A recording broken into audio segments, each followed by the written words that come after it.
winning side, a series of dialogues about winning themes such as diversity and inclusion, creating social impact, and leading change.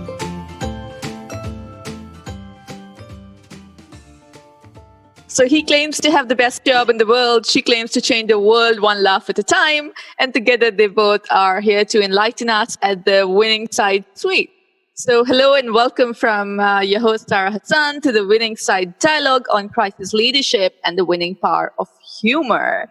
So very warm welcome to our distinguished panelists today, Dr. Vanessa Marcié and Trevor Smith. Virtual clap. Hey! Hey! One thing that we promise in this dialogue is that humor is going to be a big part of it. And in our workplaces, it's also sober and so professional that we've forgotten what the role of humor is in our day-to-day workplace. And that's what both Trevor and Vanessa are going to kind of give us or enlighten us about. So life's short and life's precious, especially now. And according to a given research, babies laugh on average 400 times a day, whereas people over 35 only 15 times. So clearly something wrong has gone along the way as we adult. So we'll talk a little bit more about it with both Vanessa and Trevor, but I'll give a brief intro prior to that. So Dr. Vanessa is a founder and CEO of Leading with Humour, which is an innovative consulting firm that encourages executives to harness the power of humor in their change management strategies. She's a forerunner and an initiator of theories of driving change through humor and is sought and supported by many actors like Emarset, LinkedIn, BPI France. As an international speaker and researcher, her research has been published in multiple publications, to name a few: Financial Times, the European Business Review, La Tribune, and Harvard Business Review France. She's also selected as a TEDx speaker for 2020 and 2021. She is a fellow of the Institute of Innovation and Knowledge Exchange and a Cambridge Women Leadership Center, and also associate at the Cambridge Women Leadership Center. She's a stand-up comedian and has created 2 comedy clubs in London and in Cannes, which we are going to hear more about. So welcome, Vanessa. Hello. Nice to be your host today. And I know the bio, maybe the bio was a bit too long. Was it? Yeah. So, okay. Then we have, there's so much to say that we have to share it with the audience out there. And then we have Trevor, and Trevor is the Chief Happiness Officer of Blue Sky Consulting, a training and development company based in Springfield. He has more than 15 years of experience in therapeutic recreation specialists and mental health practitioners. Trevor has designed and conducted workshops and trainings that promote personal and professional development in a variety of occupational and community settings. He's a member of the Association for Applied Therapeutics and the World Laughter Tour, International Positive Psychology and Applied Improvisation Network. That's a lot of bodies, and now we'll dive straight into and hear more about some interesting, exciting stuff from the 2 of you. Okay. So I just had to give a nice introduction because it's so much that you guys, it's not just an introduction, it's your journey, and it's amazing. So Vanessa, we'd like to start off a little bit with your view on, so how can humor be leveraged in a leadership sort of position? We're in the middle of a pandemic. There is more need than ever before for harnessing the power of humor as a healing and innovative boost. So what is it that, we can bring forth to the table? Well, first, it's very important right now to use humor more than ever. People might think that because we are in a time of crisis, it would be right to use humor because some people are really close to the crisis. Some people are sick. Some people have lost loved ones. But actually, humor can be a very powerful tool in dealing with a stressful experience and fear. This is confirmed by the way we are communicating right now. I guess everywhere in the world. I know in France and in UK and in Europe. I don't know for you, but I've received tons of memes and funny jokes and funny videos. And that's the way we were all communicating for the whole time of this crisis. So what that means that it's a really good way to cope with challenges and with fear and anxiety, and a way to connect with other people and facing the crisis. So when you have actually a funny story or a video to share, just don't hesitate to share it with your loved one and with your team, because it is a good way to start a meeting or to connect with people, even if they are far away. Thank you. And now we jump on to something that was very interesting, is to share a little bit about what is your current spot of lockdown. Where are you, Vanessa? Where are you, Trevor? And after that, we'd like to hear a little bit about what brought you to this. What is your personal journey? How did you discover this winning power of humor? So, Trevor, would you like to share? Oh, sure. So, as you read from my bio, my background is in mental health, and I was what they call a recreational specialist, where I worked with adults with disabilities. And in my work, I guess it was probably a few years into my work as in that field, I was looking for different ways to enhance the quality of life of my clients. I was getting tired of doing bingo and looking at movies. So I was looking for different ways, to enhance their quality of life. So I came across this organization called the World Laughter Tour. Mm-hmm. I said to myself, "Oh, this is interesting." So I did a little more research, and I reached out to this individual who ran this World Laughter Tour organization, and I said to him, "What do you do? Do you train people to be comedians, or do we learn how to do stand up?" And he said, "No, we use this program where we do it's a whole program using laughter without using comedy or jokes." Mm-hmm. And I thought to myself, "Oh, sounds really cool." And he said to me, "Well, we do these trainings where we train people to do these programs called laughter clubs." I said, "Wow, that sounds really cool." And so I went to a training a few months later, and I was hooked. I thought it was the coolest thing, and I learned how to run these laughter clubs, and learned how to the difference between laughter and humor, and develop this whole curriculum around this whole laughter club model. And I brought it back to where I was working at the time, and I started doing monthly laughter clubs with my clients. And right away, I saw some amazing outcomes. They were happier, they were more upbeat, there were less behavior issues. They were just happier. And I went from there, and I decided to branch off and started my own business around this. That's wonderful. And where are you right now? What's happening right now? What's your lockdown spot? I guess right now I've been doing a lot of teaching at the university level around humor. I'm teaching a class right now in the psychology of humor. So I'm that's where I'm now. I'm kind of developing some workshops online, like we all are. Mm-hmm. So that's where I am right now, kind of developing that whole area. Thank you. And Vanessa. Well, first, I'm based right now on the French Riviera, so it's not a bad spot to be in lockdown. So I'm quite happy to have picked this one. And so my journey, I suppose, started when I did my first stand-up comedy workshop. 4 years ago. I decided to learn stand-up comedy when I was living in London. Uh-huh. And that was to help me with my fear of public speaking. Oh, wow. And I was quite efficient because I did this workshop and then we went straight on stage right after the 2 days workshop. So that's quick. I think that's been the most challenging and frightening time of my life. That's motivating for many, right? Plus, we arrived at like 6 p.m. and I was on stage at like 10, so I had plenty of time to be anxious. And the first time, the first few minutes I was a bit anxious, and then when people started to laugh, then I felt like I was the queen of the world. And after that's a nice feeling to have.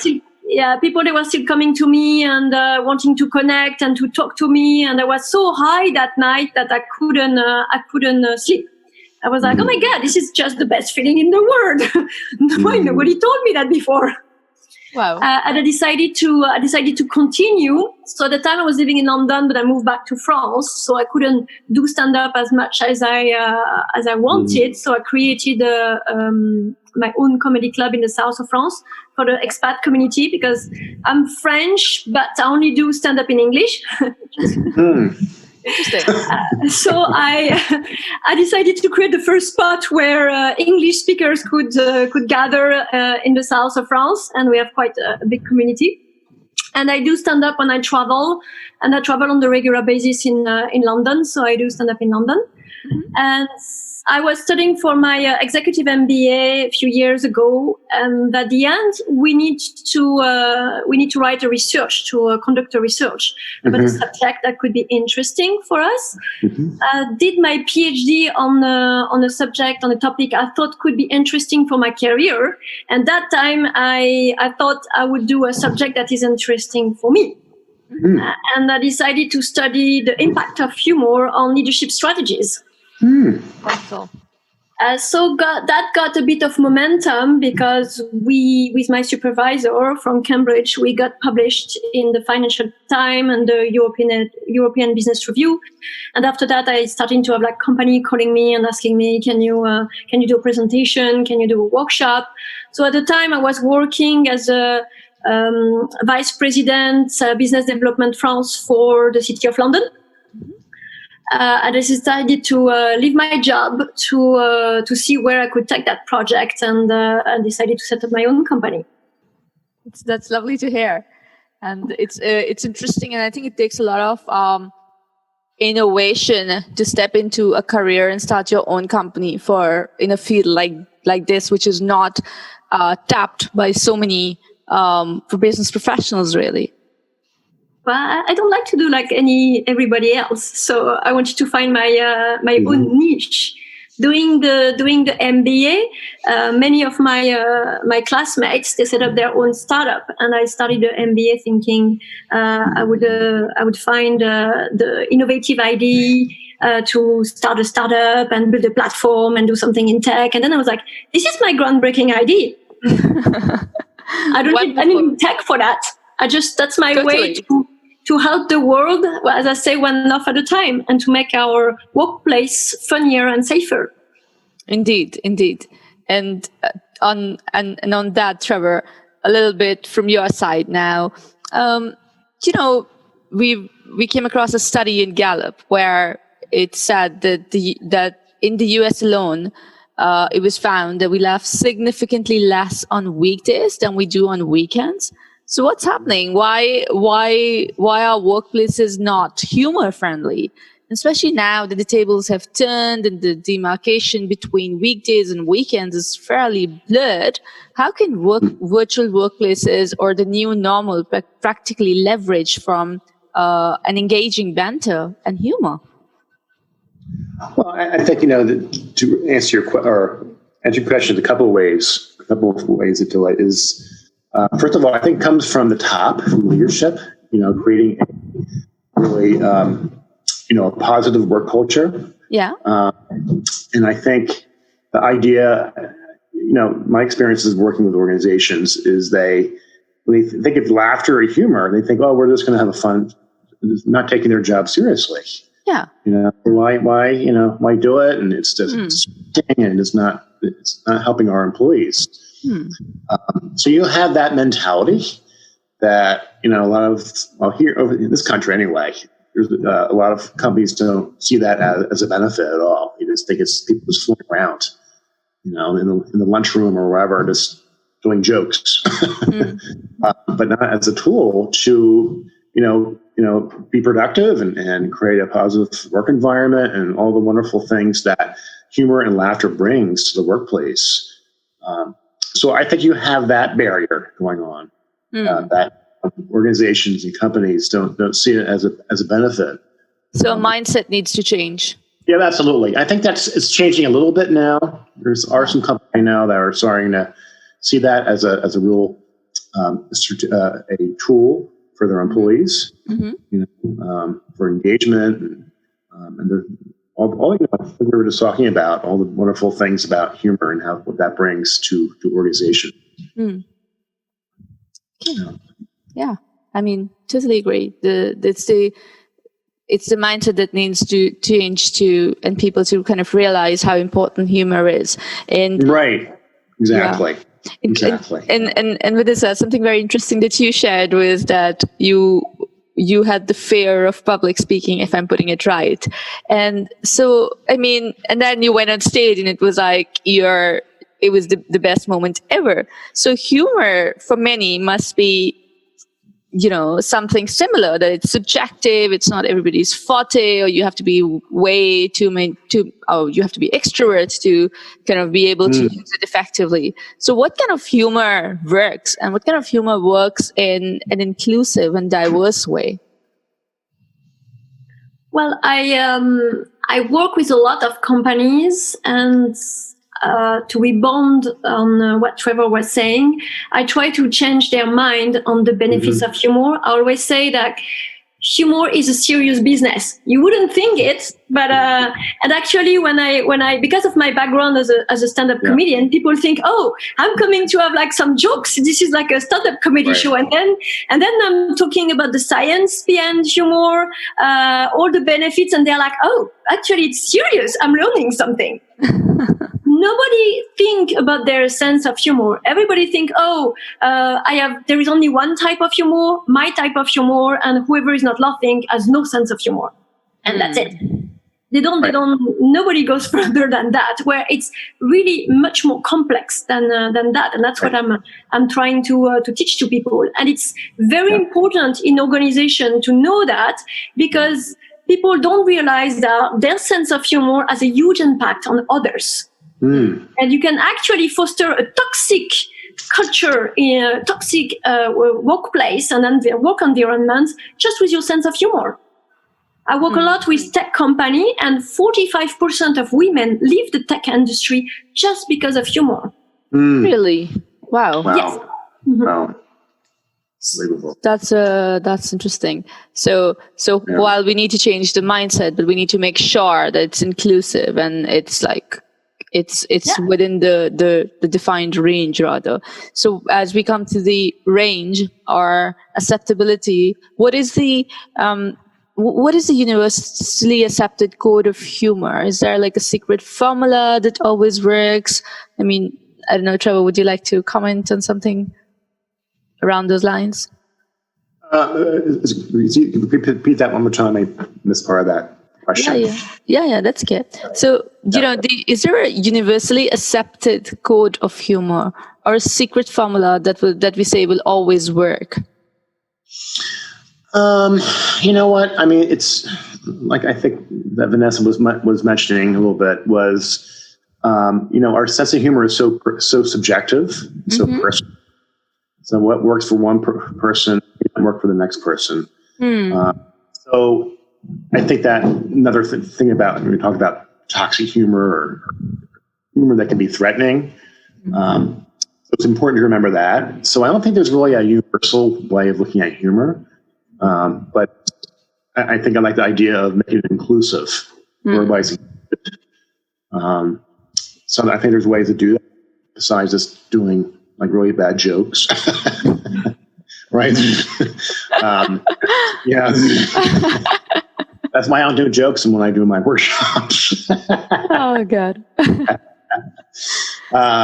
So yeah, I think that's how I look at it, and I think that it's important to remember that and how personal it is.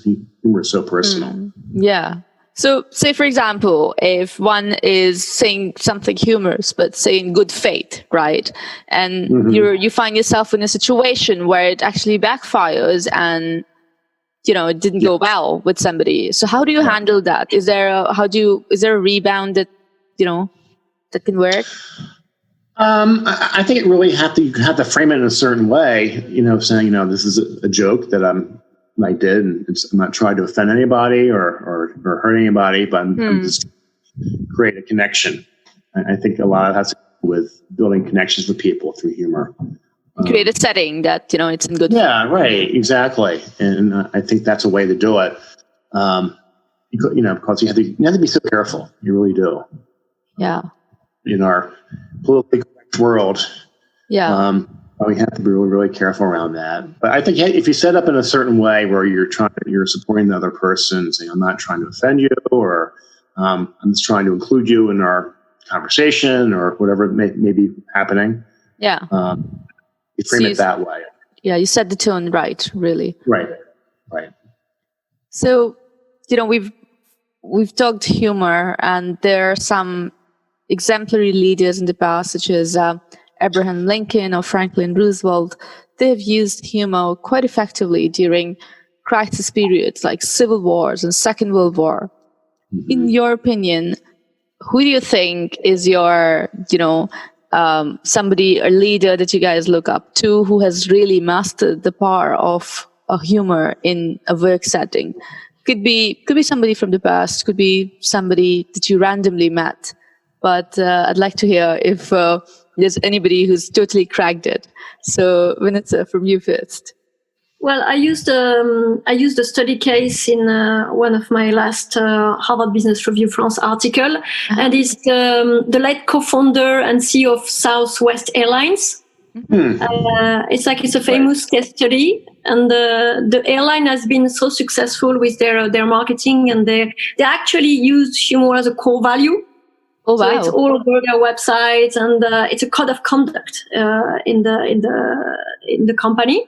Yeah. And actually, they have the highest, revenue in the airline industry. So that's been quite successful. Oh, wonderful. Yeah. Yeah. I don't mean to interrupt, but I read that book. There's a book that came out recently about airlines and their culture. Yeah. The former CEO you referred to. The Keller. I think so. Yeah, that's right. Yeah. It's great to see some study case about people and companies that are actually genuinely believing in humor and using it as a core value. At a more personal level, I interviewed a few weeks ago somebody, the chief operating officer of BBC England, and I met him at a conference. He went like you to one of my workshops, and he was talking about the way he has used humor in his career and with his team, and he did some improv in my workshop, and he was really, really good. Wow. At it. So yeah, some people, I meet a lot of managers and executives who personally believe in humor, and it's another thing to find a corporation, an organization on its own that is actually dedicated to promoting humor. So I hope that I will meet more and more of them, and I would be successful in convincing them that they have to put more at the core of their company value. True, like identifying champions who could actually then lead the way in the organization. I'm trying to foster champions. Every time I talk, I give like a public talk or I'm delivering a workshop in a company. That's a great public service, I must tell you. Coming from a professional background, like it would be great to have humor champions at work. Trevor, what about you? So when I was in graduate school, I did a paper on American President Ronald Reagan. I remember how, and I wrote about how in times of crisis, he would use his sense of humor. He had a great sense of humor to, bring people together, bring the country together. And I remember recently I came across some of his old speeches and his one-liners that he did some years ago. It's still very relevant today. Yeah. How humor kind of just brings people together. I need to look right now on that. Yeah. Nice one. Oh, when you said American president, the first person that comes to our mind is Mr. Trump. I was like, oh my God, this is about to be that example, is it? Finally, we figured out that, it was humor which was being used. Yeah, I know. I need to be careful with that. That's exactly what I was about to say. I know. Right. That's right. I said years ago. So I was like,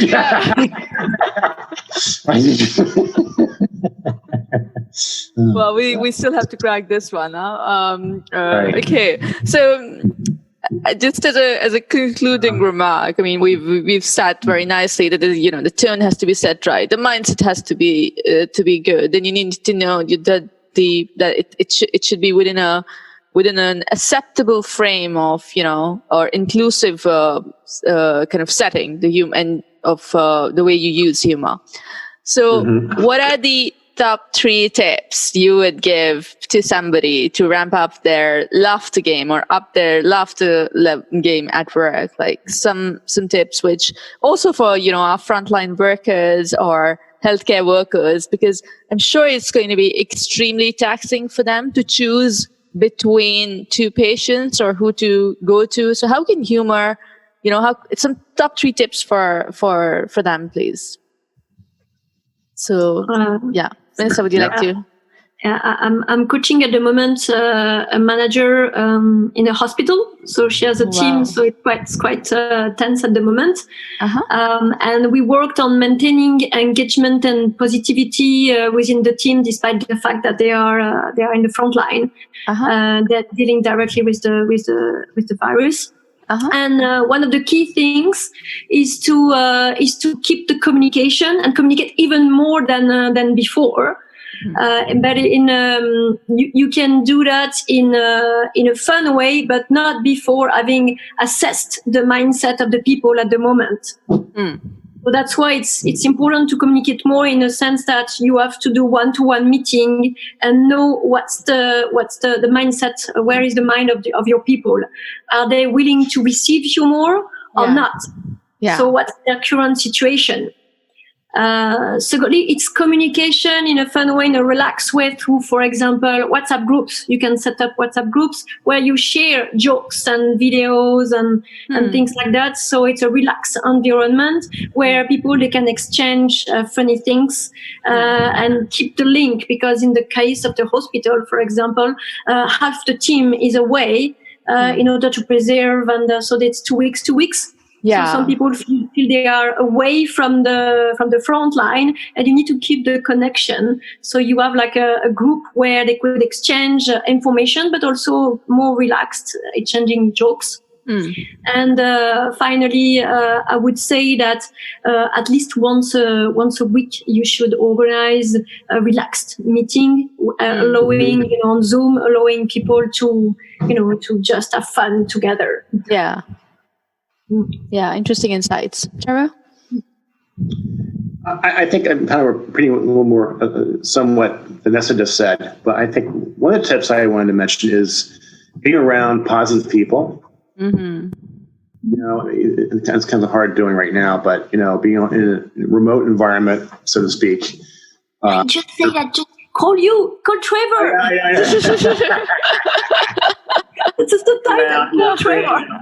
Yeah, being around, creating positive energy, and also being around positive people. I think that's really important too. And also another thing I wanted to mention, another tip, doing jokes with people and in the work environment, and how important that is.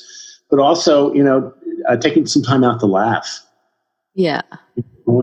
Even for like a staff meeting, you spend the first 2 minutes or so just doing a couple of laughter exercises, just laughing, and it's a great way to start any meeting or just any day, really. I think that's a great way to keep the positive energy going. Yeah, it's really important.